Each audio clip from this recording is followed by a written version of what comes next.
Yeah. So, what's your team? What's the name of your team? Hi, we're Group 2, the original Group 2, and we are the Stuffy Stewards, or what's left of us. And what's your group? We are Robotics. All right. Hello. This is the GOAT Group 5. My name's Aiden. What made you choose to go with a design similar to last year's? Go with the wheels instead of some of the other designs that other people have? Mainly just uniqueness. We saw that a lot of other teams were going with a design, like a claw design. Trying to come up with something simple that we could easily make and wouldn't be too complicated. I just think we thought it was our best design, and We choose arms is also because we think it's going to be pretty accurate. Because we first thought with the wheels, but the wheels you kind of can't control, and we kind of want the stuffed animal to stand.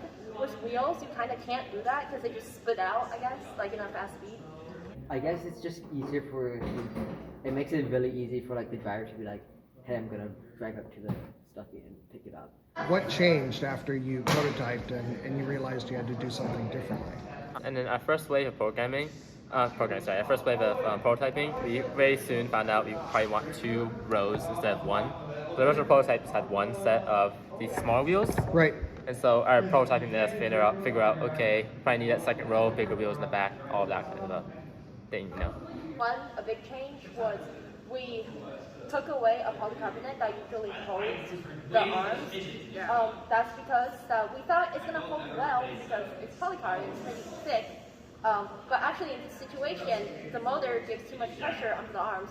So it's like the force is too much. It wouldn't hold it, it would crack probably. So we decided to take that away and then shorten the head shafts so this way the force would be less and the arms could be just bolted on.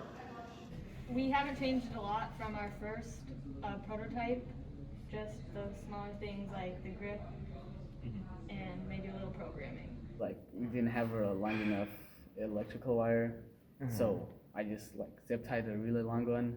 So and like I had some issues in the program, the code, and I just adapted to the feedback I saw after testing. When we were prototyping, we didn't have a backing, so if we just reversed it, it would just hit the frame of the robot.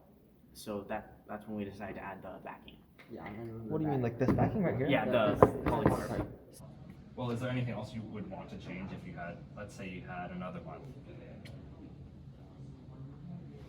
Maybe trying to get a camera on there so the driver can see what's happening. We have a ground clearance a little too low between here and the ground. Okay. The mechanism is a little fragile, hence the duct tape. And we can't raise just high enough to reach the upper corral. This led to an overall strategy change towards lower corral because we didn't have enough time to really fix the mechanism. I'm pretty sure originally we were gonna have a vision or like a limelight thing. I'm not on programming, so I don't know a lot about it, but We have a long time left and like, it's just, I don't know. wasn't working.